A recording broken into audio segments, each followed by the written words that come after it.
6ನೇ ತರಗತಿಯ ಕಲಿಕಾ ಸಾಮರ್ಥ್ಯಗಳು ಯಾವುವು, ಪೂರ್ವ ಪರೀಕ್ಷೆ ಪ್ರಶ್ನೆ ಪತ್ರಿಕೆ, ಅದರ ಕೀ ಉತ್ತರಗಳು, ಸಾಫಲ್ಯ ಪರೀಕ್ಷೆ ಪ್ರಶ್ನೆ ಪತ್ರಿಕೆ ಕೀ ಉತ್ತರಗಳನ್ನು ಕಂಡುಕೊಳ್ಳೋಣ. ಬಹಳಷ್ಟು ವಿಷಯಗಳ ವಿಡಿಯೋಗಳಿದ್ದಾವೆ. ಅವುಗಳನ್ನು ನೋಡದೇ ಇದ್ದರೆ ವಿಡಿಯೋದ ಡಿಸ್ಕ್ರಿಪ್ಷನ್ ಬಾಕ್ಸ್ನಲ್ಲಿ ಸೇತುಬಂಧ ಪರೀಕ್ಷೆ ಪ್ರಶ್ನೆ ಪತ್ರಿಕೆ 2023-24 ಎಲ್ಲ ತರಗತಿಗಳಿಗೆ ಅಂತ ಒಂದು ಪ್ಲೇಲಿಸ್ಟ್ ಲಿಂಕ್ ಇದೆ, ಅದನ್ನು ಒತ್ತಿ ನೋಡ್ಬೋದು. ಸೊ ದಯಮಾಡಿ ತಾವೆಲ್ಲರೂ ಕೂಡ ವಿಡಿಯೋನ ಲೈಕ್ ಮಾಡಬೇಕು, ಶೇರ್ ಮಾಡಬೇಕು ಹಾಗೂ ಸಬ್ಸ್ಕ್ರೈಬ್ ಮಾಡಲಿಕ್ಕೆ ಮರೆಯಬಾರದು ಅಂತ ಹೇಳ್ತಾ ಸಮಾಜ ವಿಜ್ಞಾನ 6ನೇ ತರಗತಿಯ ವಿಷಯದ ವಿಡಿಯೋವನ್ನು ಶುರು ಮಾಡೋಣ.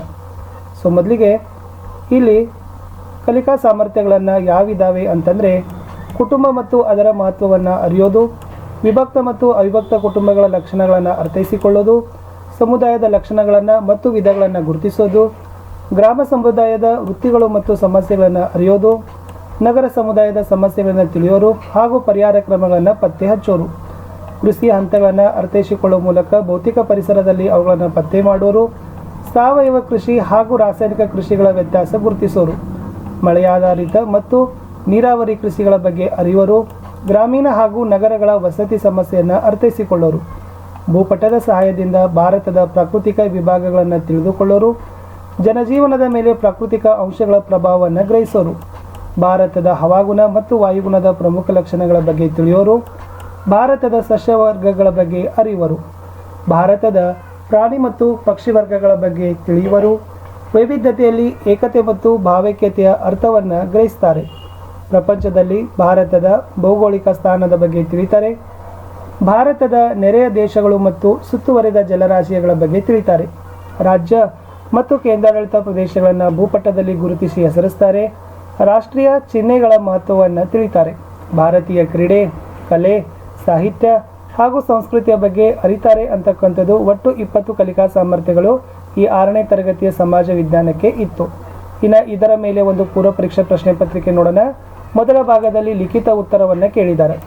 ನಿನ್ನ ಕುಟುಂಬದಲ್ಲಿನ ಹಿರಿಯರಿಗೆ ನೀನು ಹೇಗೆ ಸಹಾಯ ಮಾಡಬಲ್ಲೆ? ಅವಿಭಕ್ತ ಮತ್ತು ವಿಭಕ್ತ ಕುಟುಂಬಗಳಲ್ಲಿ ನೀನು ಯಾವ ಕುಟುಂಬದಲ್ಲಿ ವಾಸಿಸುತ್ತಿದ್ದಿ? ಪ್ರಶ್ನೆ 3, ನಾವು ನಮ್ಮವರು ಎಂಬ ಭಾವನೆಯೊಂದಿಗೆ ಒಂದು ನಿಶ್ಚಿತ ಭೂಪ್ರದೇಶದಲ್ಲಿ ವಾಸಿಸುವ ಜನಸಮೂಹಕ್ಕೆ ಡ್ಯಾಶ್ ಎಂದು ಕರೆಯುತ್ತಾರೆ. ಗ್ರಾಮೀಣ ಜನರು ಎದುರಿಸುತ್ತಿರುವ ಸಮಸ್ಯೆಗಳು ಸರಿಯಾದ ಉತ್ತರ ಆರಿಸಿ ಬರೀಬೇಕು. 5, ನಗರಗಳಲ್ಲಿ ಹೊರವರ್ತುಲವ ರಸ್ತೆಗಳನ್ನು ಮೇಲು ಸೇತುವೆಗಳನ್ನು ನಿರ್ಮಿಸಿರುತ್ತಾರೆ ಏಕೆ? 6ರಲ್ಲಿ ಕೃಷಿ ಹಂತಗಳನ್ನು ಕ್ರಮವಾಗಿ ಜೋಡಿಸಲಿಕ್ಕೆ ಕೊಟ್ಟಿದ್ದಾರೆ.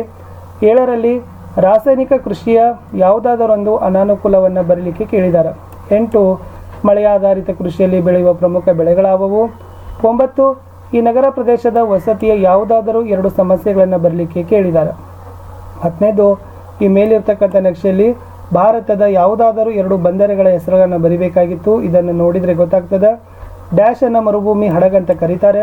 12, ಭಾರತದಲ್ಲಿ ಸಾಮಾನ್ಯವಾಗಿ ಚಳಿಗಾಲ ಆರಂಭವಾಗುವ ತಿಂಗಳು ಡ್ಯಾಶ್.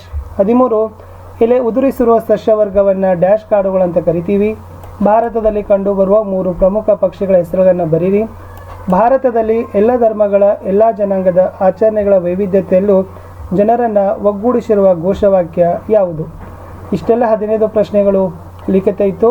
ಇನ್ನು ಮೌಖಿಕ ಪ್ರಶ್ನೆಗಳನ್ನು ತಾವೆಲ್ಲರೂ ಕೂಡ ನೋಡ್ತಾ ಇದ್ದೀರಿ. ಈ 5ನ್ನು ತಾವೇನು ಮಾಡ್ಬೋದು, ಮೌಖಿಕ ಪರೀಕ್ಷೆಗೆ ಪ್ರಶ್ನೆಗಳನ್ನು ಕೇಳಬಹುದು.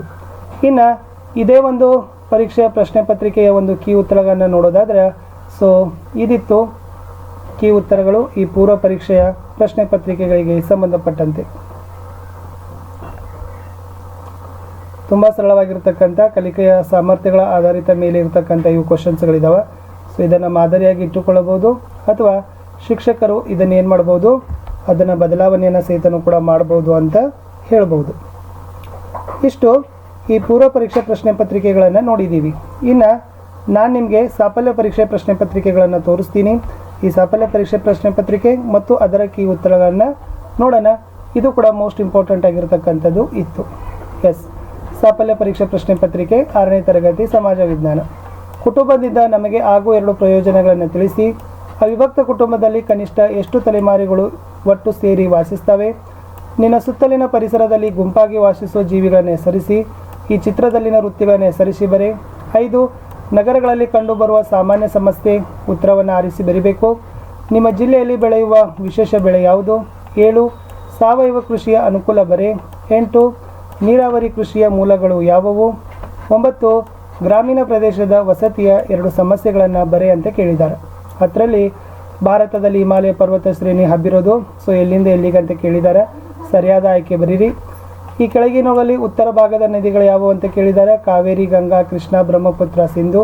12 ಭಾರತದಲ್ಲಿ ಮುಂಗಾರು ಮಳೆಗಾಲ ಆರಂಭವಾಗುವ ತಿಂಗಳು ಡ್ಯಾಶ್. 13 ಗಿರ್ ಅರಣ್ಯಗಳು ಡ್ಯಾಶ್ ರಾಜ್ಯದಲ್ಲಿ ಕಂಡುಬರ್ತಾವೆ. 14 ಭಾರತದಲ್ಲಿ ಕಂಡುಬರುವ 3 ಕಾಡು ಪ್ರಾಣಿಗಳ ಹೆಸರುಗಳನ್ನು ಬರೀರಿ. 15 ಭಾವೈಕ್ಯತೆ ಅಂದರೆ ಏನು.